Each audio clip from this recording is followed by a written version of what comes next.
ఈ రోజు కూడా బడ్జెట్ లో 3,000 కోట్ల రూపాయలను గతంలో ఎన్నడూ విధంగా బడ్జెట్ లో కూడా ప్రవేశపెట్టడం జరిగింది.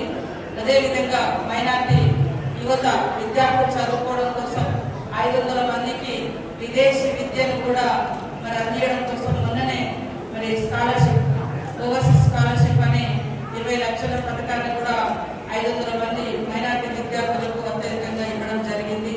అదే కాకుండా రేపు మన రాజీవ్ యువ వికాసంలో కూడా మైనార్టీ యువతకు ఉద్యోగ ఉపాధి అవకాశాలు లేక ఇబ్బంది పడుతున్నటువంటి వాళ్లకు వాళ్ళ కాళ్ళ మీద వాళ్ళు నిలబడే విధంగా మరి చిన్నగా షాప్స్ కానీ బిజినెస్ కానీ పెట్టుకోవడానికి 4 లక్షల రూపాయల వరకు కూడా ఆ పథకాన్ని వర్తింపజేయడం జరుగుతుంది. అదేవిధంగా పేద మైనార్టీ సోదరులకు పేదలకు ఖచ్చితంగా ఇందిరమ్మ ఇల్లు కూడా వర్తింపజేయడం జరుగుతుందని తెలియజేస్తా ఉన్నాం.